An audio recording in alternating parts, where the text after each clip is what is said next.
Listeners and viewers, good Good morning, morning. Ammar. Hey, Jeff, how are we doing? Excellent. Are you all right? Yeah, good, good. Wonderful. Anyway, good morning. You're listening to Ammar and Jalf. live on our weekly radio show. Each week we bring you some news, views, and one or two clues from the business world. Asian Business Connections aims to connect, support, and promote the Asian and wider communities. And we'll be talking shop quite literally, not just corner shops. Whether you're looking to start a business, have an existing business, or you just want to talk business, we can help. We can't help. We can't help. And we do help. It's yeah. It's gosh, Jeff, 31st of May. I know it's incredible, isn't it? Oh my goodness. Half of the year is gone. Oh my God. It's just And the world's just getting madder. yeah, I mean the last year and a half, there's just been aren't we sick of seeing just wars around the world, Amal? I mean, it's just outrageous that it's the diplomats cannot get together, and they don't seem to have the intention to actually finish these wars. They just, to me, it looks as though they want to keep on escalating them and get to where? You know, it's actually such a worrying period in history, I feel. I think it's a really, really serious moment. Yeah, I agree. Yeah, I don't know what to say. It's quite interesting though, Amal. Do you know one of one of my trainers, she asked me a question and she said, "Hey, Jaff, can I ask you? You know this thing that everyone's talking about Rafa. Like, do you know what that's all about?" And the thing is, been so much going on, but the latest atrocity that happened in Rafa, I think so many more people have just said probably enough now, and they are actually beginning to put that on their social profiles, and it's probably waking up a lot of people that didn't really take much interest in what's happened there, or maybe didn't understand what was going on in the Middle East. And I think, to me, more and more people are just horrified with war, and they are kind of waking up in many ways and very much against what's going on. Even what we've just heard on the news just there, that George, is it Biden? Biden, what's it? Well, I can't forget his first name. Biden, what's his first name? It's not, is it George? No, it's not George, is it? Anyway, Joe Biden. Joe, Yeah. Joe Biden, Joseph Yeah. Biden. He's saying to the Ukrainians, "Oh, it's all right. We're now going to give you the right to go and target military bases or whatever in Russia."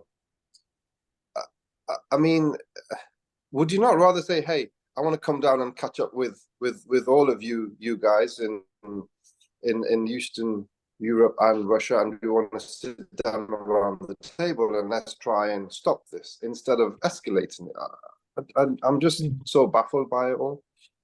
And then if does that then give Russia the right to then go and target America, an American base? Oh, it's Does it just not? Because if you're given the weapons, if you're supplying. yeah. I like really concerned um about this, and you're right. It's a case of where does this stop, and what legitimacy does it give to any side?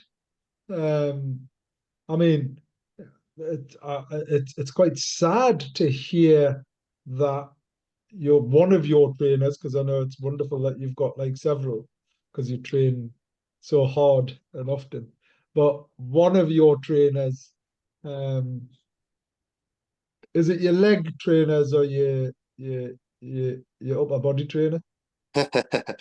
No, I do have two trainers. Anyway, One is yeah, does a yeah. little bit Anyway, more in it's terms a of bit weight. sad, The other one isn't is it? more. Yeah, it's really sad that people are so distant from it, um, and insulated from it.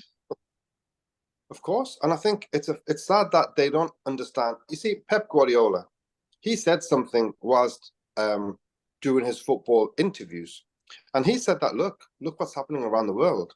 There's no justice. It's absolutely horrific. The thing is that you don't understand. It's going to come to your doorstep. What are you going to do then? Then is that when you're going to wake up? And actually, it's for the sake of humanity as human beings, we cannot allow the destruction of other human beings. That's just part of humanity. It doesn't matter where it is in which part of the world. We're an international society. So that's Mm. the main reason. And who is there to actually go and stop it? Because if the diplomats and the people in power are not doing anything about it, and maybe that's why there's so many other groups of people trying to do whatever little that they can to raise that awareness, hopefully putting pressure on the powers that be so that they can actually get their heads together and say, hey, enough is enough, this must stop. I mean, if the ICC are making But it's statements just and crazy judgments. that no, but this is the point, right? Where because these views aren't um, on private, these are public views. The ICC has issued their own statement, and as soon as they have, because people don't like what they've said, they then start questioning, oh, who is the ICC? And it's crazy because up until that point, you know, every single war crime that's been committed has been considered and executed, and everyone got behind the Nazis being prosecuted, you know, because that was the right thing to do. I'll tell you what I found interesting and a bit telling um, was the reference to the IRA.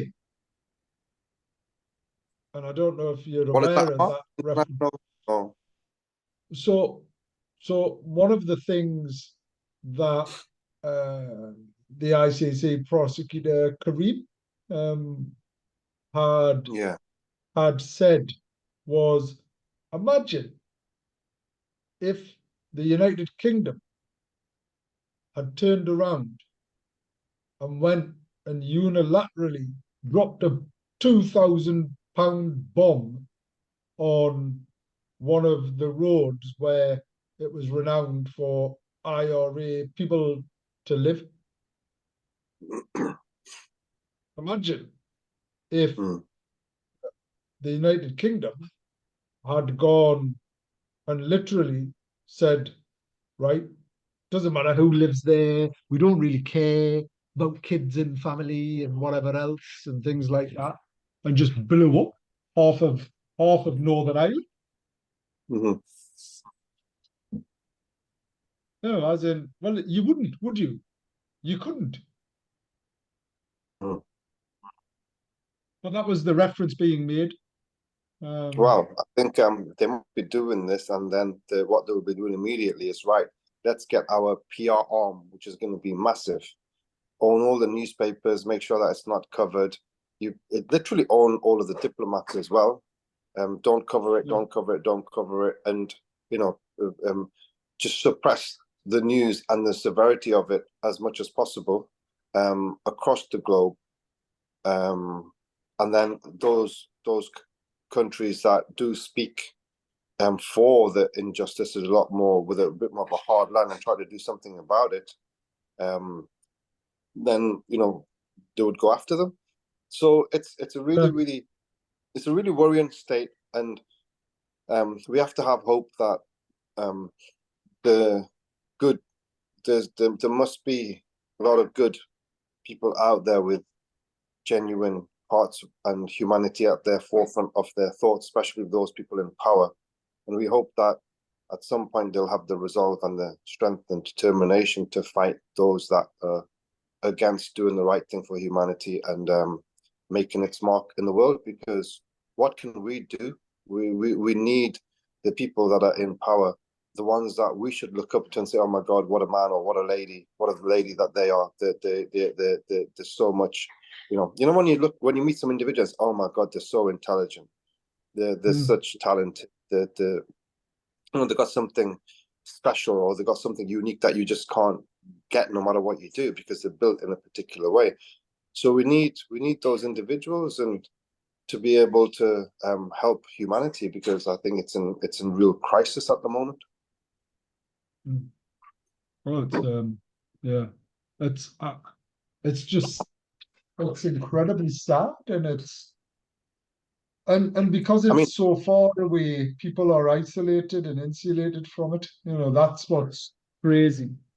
I just hope that person that I've just mentioned, I hope that person isn't Jesus, and it's going to get so bad because no one else is going to step up before him. Because Actually, I mean, biblically speaking, and not just biblically, from the even the Torah and the no, Quran and the Bible all acknowledge the um the coming back of Jesus or Isa alayhi salam. Yeah, which is interesting, which is really interesting. I mean, without getting too controversial and things like the uh, disciples have been 12 disciples. Did you know that the 12, like even Horus, Horus, the Egyptian god, right? do you know No, Horus? no. I've heard of So the the name Egyptian before. Horus, Yeah. Horas.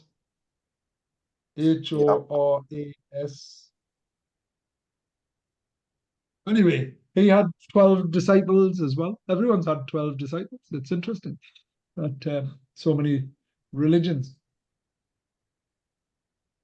have 12 disciples and have such similarities and have similar faiths and beliefs about prophets and things like that. But anyway, your point being, it's the world's gone mad.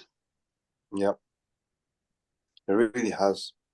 It really, and anything you can hear anything at any moment. You could hear, imagine if there's like what is it gonna? Imagine if there's a nuclear attack somewhere, and then what happens the next day after that? Is all the food stopped around most of the everywhere in the world? What happens? I mean, There's is nothing. is I mean, electronics? Does it all bake? You know, yeah, yeah, uh, and would you not, as a diplomat, would you not think, hold on, hey, hold on, guys, no, this must stop right now, because they say that 12 o'clock and we're like 11.59 point few seconds. Well, hey, if that's where we are, then where are the diplomats? Because I'm not hearing anyone saying that, look, yes, it's not about personal pride, is it? It's about the safety of the world. So if the leaders of the bigger countries, NATO and whoever, have got too much pride to say that, oh well, we're losing a war against Russia, let's swallow our pride for the greater good of humanity. Why are they built so much? Oh my God, no! Because of the pride of our organization, we can't back down. But then where are you leading us to? It's not a personal pride situation. It's your pride is going to affect the whole of bloody humanity. yeah, it's crazy, crazy, and you can see this continuing to escalate, right? And it really turning into an East versus West type of situation. Yeah, I mean, if you remember Rocky Balboa, and I don't think it's and not going to be quite as simple as that, Ammar. I understand you got like the West and Russia. You could say they're part of Europe, but obviously it's such a big nation. Let's call them the East if you wish. But then you've got stuff happening in China and Taiwan. So mm, Taiwan, the Chinese are saying that, Taiwan is a part of one China, mm, which is, it's always been a part of China. And because I asked someone who used to live in Hong Kong about it, and I said, what's going on? Can you explain to me what the situation is with China and Taiwan? He said, yeah, well, Taiwan's always been a part of this one China policy. It was China, and then they were kind of a little bit relaxed about it, and said that, yeah, you guys do your thing, but you're still part of our country. But then the obviously Western countries, America and co, wanted to go and cause a little bit of issues and have lots of bases around China and A, B, C, and D, and try to gear them into a different direction. And now the Chinese are saying, hey, hold on, man, we're not going to let that happen. And the Americans are mm, saying that, they want to pull China towards America, sorry, pull Taiwan towards America. And I think they're just apparently circling Taiwan to, if mm. they need to do it with force, then that's what they're saying that they're going to do. And again, if that kicks off there, imagine that's another part of the world where there's going to be bloodshed. Um, and then the Iranian situation, the Iranian supreme leader came out a couple of days ago, and he said that if we find that there's been any type of misgivings or mishaps on the death of their president, well, if they do the investigation and they find out that A, B, C, and D have been behind it, then what's that going to lead to? It's just crazy the level of interference and the level of challenge. Even like if you look at Pakistan, if you look at China, if you look at China, Iran, Russia, all of these mega states with significant power. It's a case of naturally what's happening is the escalation will eventually get to a point where uh, everyone's involved. And and, and It's there's no it's turning it's and there's no turning back. not at all. And the last thing we can afford to do, the production, the manufacturing capital of the world is China. Mm-hmm. As in the amount of goods that come out of China. Yes, I know America's trying to adjust some of those policies and things like that, but it's crazy, absolutely crazy that we'd consider this in this way. Um, anyway, I so think world affairs. just to maybe finish off on a positive note. I think Oh, if we have a look at the beautiful world that we have today, that would have been created from um, the development of these nations working together as nations. There's so much crossover of cultures, of lifestyles, music, food. So many things have crossed over, and to the benefit of each and every nation. Look at Britain; it's such an amazing country, multicultural. You've got a diverse types of people that are bringing, you know, great assets from their particular culture. Whether you look about whether it's food or whether it's looking at social that are positive. There's so many things that the world has done brilliantly well, and it's just the warmongering part of it which could destroy everything that's been created. And so those that were behind the creation of great cities and great nations, they need to really go back to the status quo and find out how and why that was all done, and maybe go down that path. Yeah, I think, well, yeah, part of the challenge more broadly, Jeff, is people are a bit lost. Mm. As in historically, there would have been, whether that was religious or culture, both religion and culture featured really, really high everywhere. Right. So communities came together. People got behind a belief. People believed that. I mean, one of the things that I'm incredibly proud of is my association with the armed forces. You know, the value that the armed forces has to offer is it gives you a sense of purpose, right? Whether at times morally you agree or disagree or whatever it is, you're there to do a job. You've signed up to represent that country in the way that you do, right? So it gives people a sense of purpose. Um, but over the years, we've seen a demise of a sense of purpose. Uh, the church has seen reduction in people attending churches. Churches have closed down, become bars, become cafes, become whatever. As in it, I find that extraordinary that a hub of purpose. And I'm not whether people have a religion or not, or what their religion is or not. I'm not for or against. I'm just explaining that having a belief and a sense of purpose and a reason for being leads to, and contrary to popular belief, religion isn't. Those that practice religion don't want division. They don't want, like to kill everyone and go on crusades and everything else. Um, and actually, every single religion, starting from the Ten Commandments that were shared with Prophet Moses to all of the various messages, all revolve around harmony. Don't rob people, don't lie, don't take advantage of your neighbor, don't do all of these things because that's the right thing to do. And what are we seeing now? We're seeing people who don't know who they are, the rise in crime. I mean, even simple things like, and I say simple things like shoplifting, Jeff, like year on year on year, 100% of increase in shoplifting. As in I walked, I was walking in town the other day, and literally someone had grabbed a rail off North Face and was running up past Monument.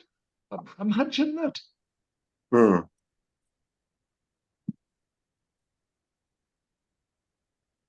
It is crazy, just crazy. Anyway, yeah, I thought we were ending on a positive. What's happening with what's what's happening with Newcastle United and the 40 million pound, or what's happened there? Do you know? 40 million? No, I've not heard them all. I mean, I know that we've let go of some players. Matt Ritchie, lovely, lovely boy, Matt Ritchie, um, top guy, a good friend of mine. So said bye-bye to Matt Ritchie, Paul Dummett, Lorius Karius, the Irish fella, I can't remember his name. Mm. There was an Irish midfielder, and then there was another boy called Kel Watts, I think, just a young lad. So they've all been released. 5 players have been released. I think they're probably going to do some more during the next few weeks, and obviously during the transfer window. But I really hope we get these 2 defenders in, Lloyd Kelly and Tosin Adebayo, something on those lines. Really good defender from Fulham.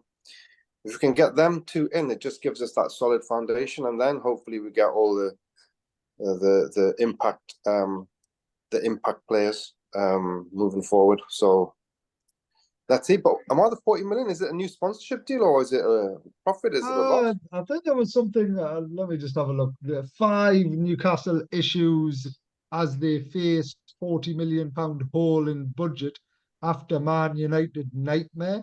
Um, All that right, was the the Man United headline. nightmare. Obviously, Man United beating Man City in the FA Cup, which was just horrible for us Oh, because we would wasn't have been. that horrific? Oh, it's just terrible. I mean, Man City didn't turn up on the day that we needed them to turn up. It's Oh, so it's so the one day that so we against needed. the odds because Guardiola's never lost a domestic final. That was the first one he's Mm. ever lost. I think he got his tactics wrong, and I think that's probably is. I don't think it's a 40 million pound haul because usually Champions League is worth around about 50 million. So Mm. maybe we're probably losing about 10, 15 million, but maybe it's the overriding benefit of it could potentially be 40 million pounds. Because if you think about it, if we went far in that competition, the gate receipts from like 7, 8 further and potential home matches and stuff, you're talking Yeah. like a lot of money there. Maybe it's what? How much is a gate receipts per match? Maybe it's a couple of million, isn't it? I don't know. For Newcastle, Yeah, per a match. lot more, Is it a lot more than that. a lot more than that? So yeah, if you look at all of that, then there is probably that Yeah. that loss. Then that's really disappointing because we would have filled every single European match. While even though it was a conference, it's still something. So that's such a shame. It's such a setback for us. But it's what it is, and we have to plod on. At least there's not going to be as many games, so maybe hopefully the year after we get into Europe, we're going to be a bit more equipped. Mm. Yeah, and it's onwards and upwards is what they say, but yeah, it's just such a shame having watched that and Man United do that was just Yeah. ridiculous. Anyway, there's some big games going on. So the Lionesses are playing this evening in Newcastle against France Okay. at St James's, and then there's a friendly on Monday at St James's as well.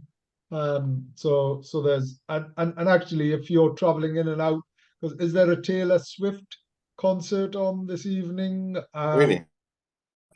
It's the pay weekend, and it's I just noticed some um notices and the conspiracy against anyone driving continues.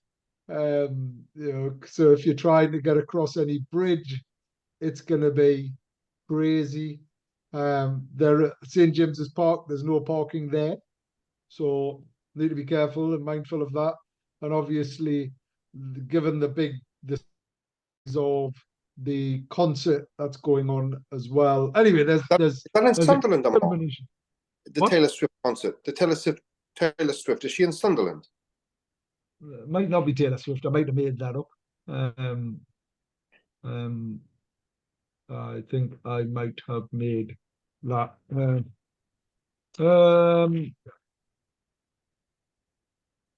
let's have a look. Girls Aloud? Yeah, it's not quite as big as Taylor Swift. Otherwise, I would have been asking, why is my wife going somewhere else to watch Taylor Swift if she was playing here? That would have been a curious conversation, to be honest. Mm, But anyway, um, yeah. So Girls Aloud is on today at Metro Radio Arena. So you've got Girls Aloud, you've got the Lionesses, and it's Pay Friday is what it is. excellent. Hopefully, it's going to lead to a busy weekend. Yeah. And how's things on the quayside? Yeah, it's good. I think the key side is, sometimes we take for granted actually how beautiful the quayside is. We had a new manager that joined us, and we were, taking him around. So we thought that let's take a walk to the river. And honestly, it's such an amazing part of Newcastle. I think it's a Beautiful. bit underrated, Beautiful. Yeah. and especially the riverfront as well. I just feel that there's actually a lack of, if you think about it, Emma, there's a lack of venues on the riverfront where you can sit Mm. and enjoy the views of the river. There isn't many, is there? You got like Pitcher and Piano, and when you got a bit of sun, Yeah. Pitcher and Piano is like a prime location, right next to the river, and all the benefits that come with it. But beyond that, where is there? Not many. Yeah. Um, yeah. I think and look, I mean, looking from the Gateshead side to Newcastle is quite a beautiful sight as well.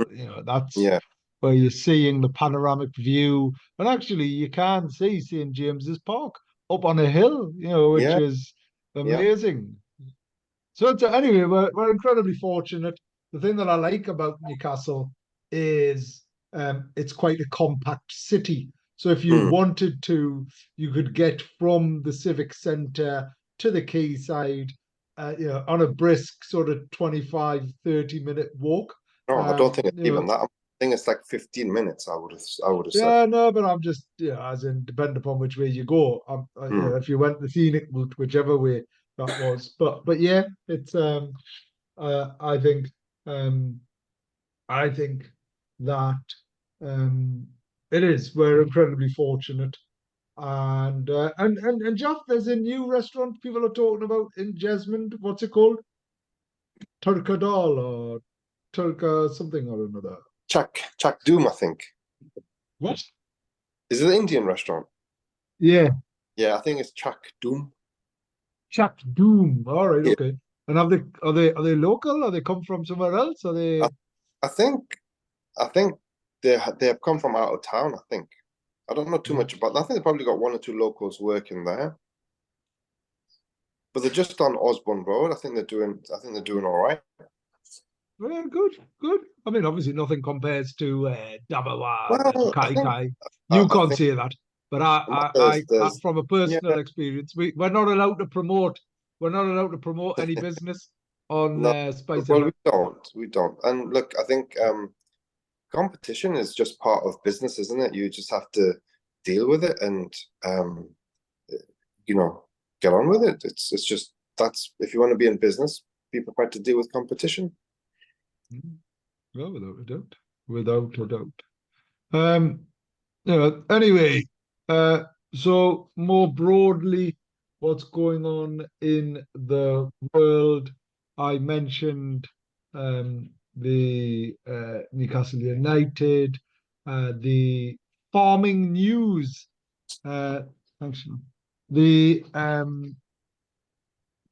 NFU, the National Farmers Union, Mm, uh, which understandably has and is predominantly, if not exclusively, white, because mhm. the farmers in this country have been white um, farmers, and they're talking about to become more inclusive because actually we love farming, don't we, Jeff? Yeah, of course. And it's so important that I think the farmers should be given so much more. I think farmers should be on the same to have the should have the same level of value as doctors and surgeons, personally. Oh, without a doubt. Yeah, I agree. Our food safety and security is so critical um, that yeah, we need to But consider. when we're Um, speaking to farmers, I just feel that they are fighting an uphill battle because I think the support is not there from the councils and governments as there used to be. And they want to yeah. take into a certain direction where it's commercializing even seeds. Can you believe it? You're commercializing seeds and stuff. I mean, what on earth is that all about?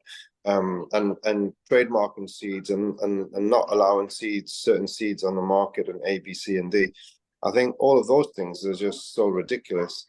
Mm, Farmers should be coming up with innovative ways constantly without changing the integrity of the dishes or of the food to as in the Dutch. It's such a small country, Netherlands, but they've mm, got such brilliant farming techniques that you know that they've found ways of maximizing production, mm, and that's what we should be the world should be learning from countries that are able to do that without genetically modifying food, because why would we want to have a genetically modified apple that could remain it would be good for 6 months? We don't want that. We just want you know organic food as much as possible. And Oh, and the I think a lot of the health issues um, and the increases in cancer, all of those type of challenges can be attributed somewhat to mass produced food and And it's crazy the impact of food on our health and what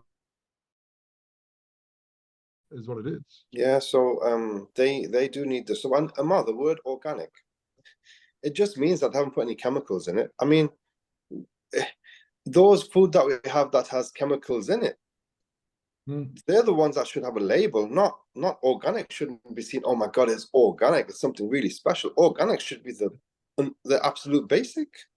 It should. It should. And it's crazy to think the cost of organic, right?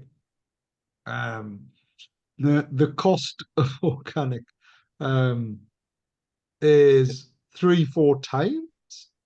So It's the way we used to produce food is 3, 4 times more expensive than the way that it's produced now. It's just crazy. and it's not done. It's not just an outcome that's just come about. It's come about because particular commercial companies have found ways of, you know, mass producing food using a lot of chemicals, pesticides, A, B, C, and D, and wanting to push that onto the market, onto us, and move away from those traditional methods because they're a bit more time consuming, they're probably less profit. So it's all about profit at the end of the day, and being able to then, mass produce it, commercialize it, work with the government to not have hazardous signs when there's chemicals in the food, and just market them in a way that, yeah, you've got everything in very, very small print. In why is it that when you look at the list of ingredients, Amount, you never understand anything? Surely they've like created these words that no one understands deliberately, right? If you think about it, I'm thinking, well, why? Chemicals. Well, it's not, have they? They're chemicals. That's why you don't understand Yeah. them. Well, yeah, but maybe it's to the chemicals, and you think, oh yeah, it's just it's like a given. Or who's got the time to go and research what these chemicals actually mean, unless you're a chemist? Well, I agree. I absolutely agree. Anyway, let's do a quick topic of the week. Let me share my screen, given the fact that we need to talk about inclusion, the role of the head of diversity and inclusion in charities. So driving inclusion, the role of head of diversity inclusion at the Royal British Legion. The Royal British Legion, as the UK's largest military charity, plays a crucial role in supporting veterans, service personnel, and their families. In recent years, the organisation has recognised the importance of diversity and inclusion in its mission. To lead these efforts, the RBL has appointed a head of diversity and inclusion. So let's explore the significance of this role and its impact on the organization. So the role of head of diversity and inclusion, strategic vision. The head of D&I at the RBL is a custodian of the organization's diversity and inclusion's vision, strategy. They shape and deliver D&I strategy, ensuring alignment with RBL's values and culture. Inclusion across communities. The RBL serves diverse communities, including veterans, staff, volunteers, and partners from various backgrounds. The head of D&I works across these communities, developing and supporting the delivery of inclusion strategies. Orchestrating change. So the role involves influencing, educating, and engaging leaders across all directorates. By promoting effective communication and involvement, the head of D&I ensures that D&I is woven into every aspect of RBL's work. Education and advocacy. Head of D&I acts an ongoing inclusion educator and champion. Regular communications reach various communities within RBL, emphasizing the importance of diversity, and creates training materials. So why is this important? Well, having someone that represents all communities, biggest challenge, generally speaking, and we were just talking about the farmers as an example, is if farmers have ever only created food and farmed for a particular community, well, then they're aware of the changing needs of culture and things like that. There might be bigger, better opportunities to farm chilies, for example, in certain areas. One of the things that I'd seen, Jaff, from at the halal conference that I spoke at a couple of years back was the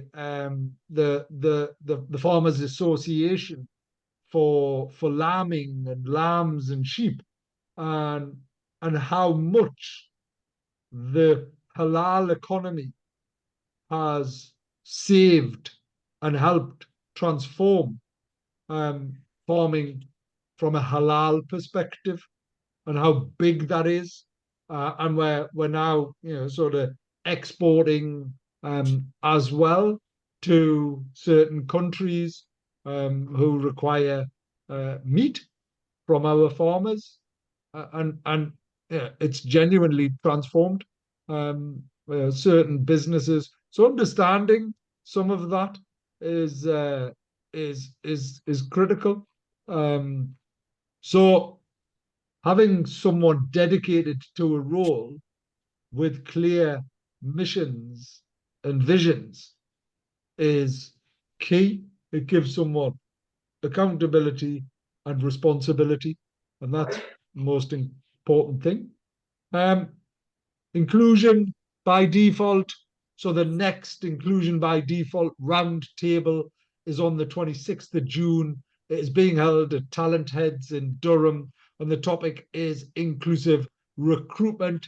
And on the 28th of June, we have an armed forces event that we're hosting here at the SME Centre of Excellence, which is all around the Armed Forces Covenant, celebrating our armed forces and using it as a bit of a mechanism to demonstrate inclusion by default. So there's lots going on around inclusion and the importance of inclusion, Jaff, that we're encouraging people to get involved in.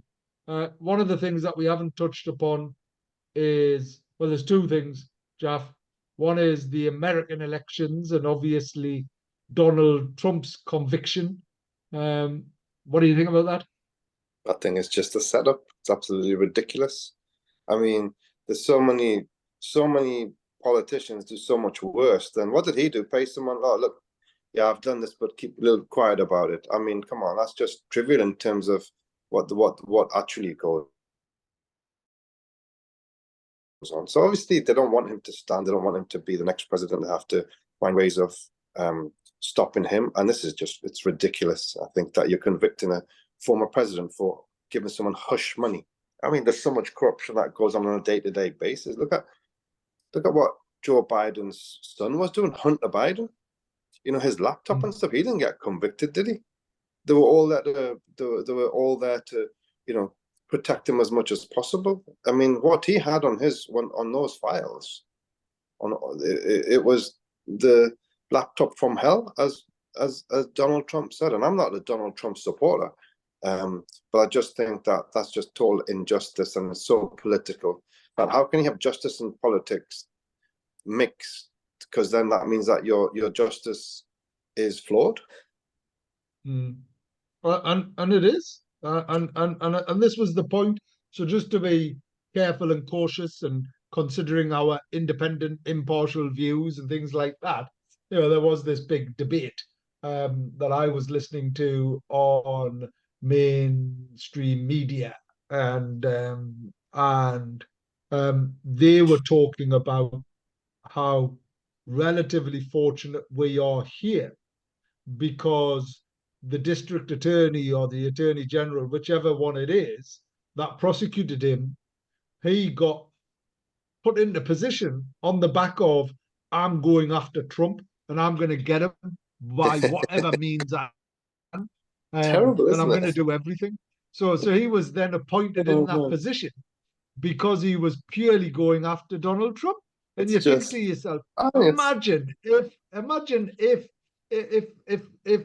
our sort of judiciary, our judges were appointed because they were elected. it's a pantomime at the Crazy. moment. It's crazy. It's yeah, the So, world. so you know, and what is particularly sad is um what's particularly sad is the impact that this is having and the destruction from the challenges more broadly impacting yeah, America and things like that.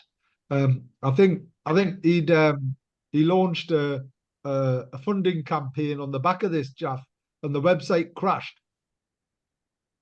Mhm. Like that many people were keen to support Donald Trump that allegedly the website crashed. Yeah, it's I don't know Crazy. what the repercussions are going to be, but I think they were saying that it could be the case that all of the Donald Trump supporters apparently they've all got guns. If there's any type of conviction and he is in prison, that they're going to come out on the streets.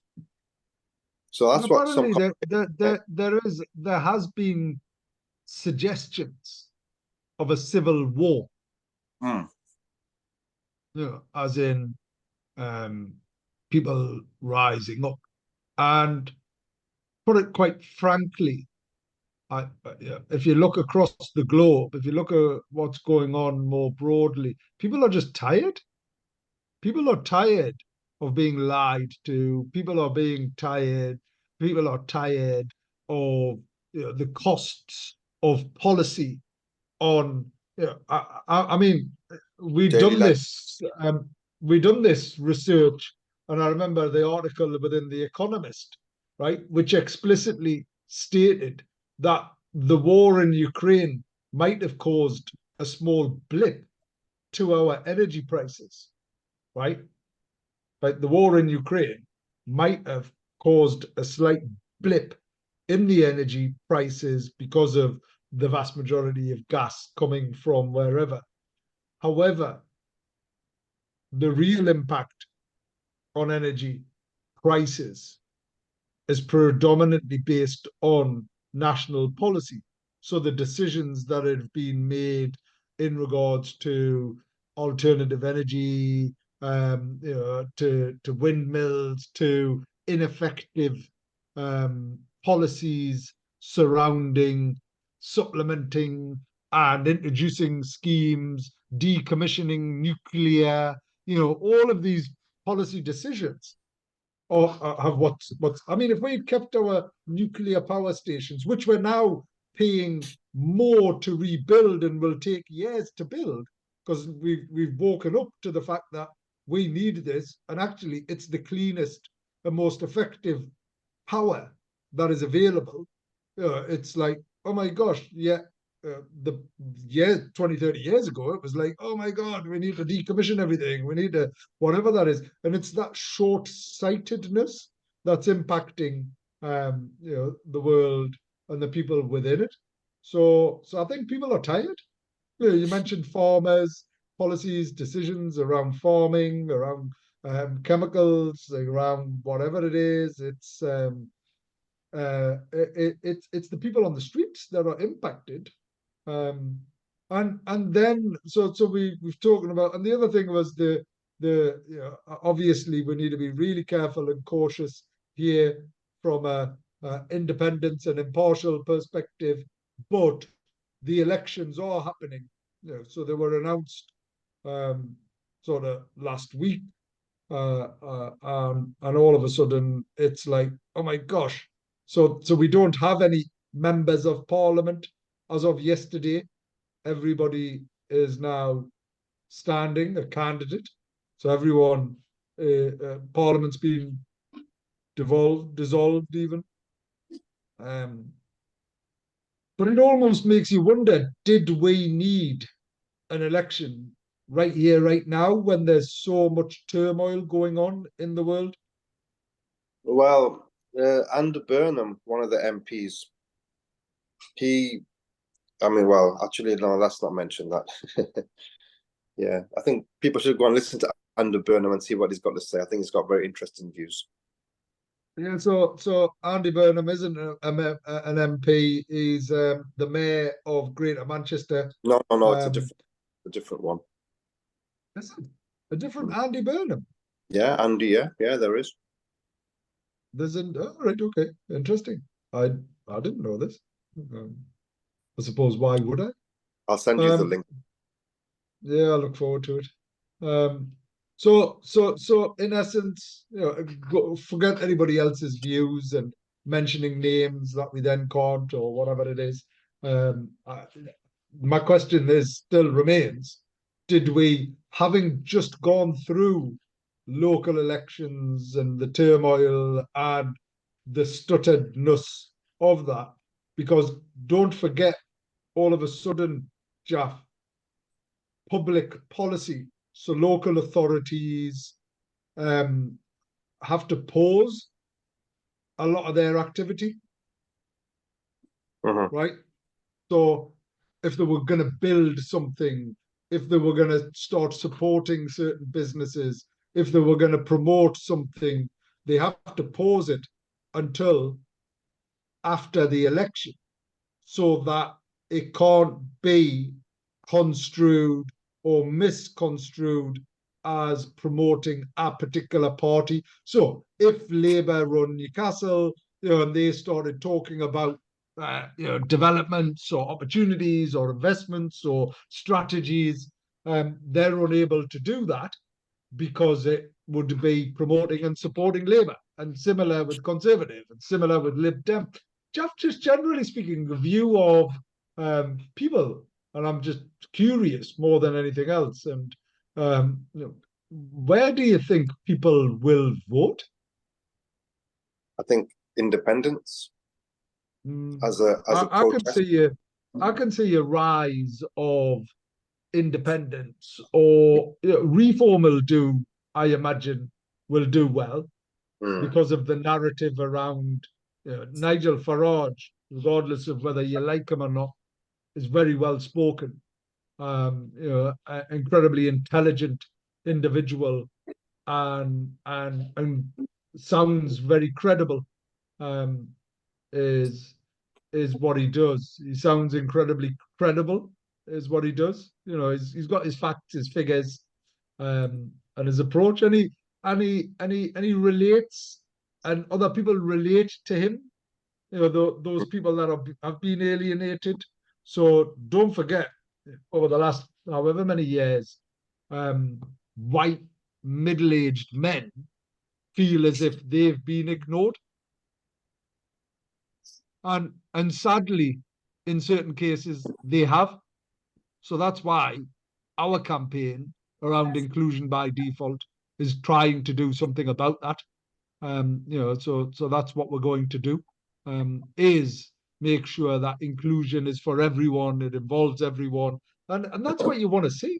You want to see people coming together for the right reasons, supporting and celebrating each other, trying to address if you're starving, it doesn't matter what color you are, you're starving.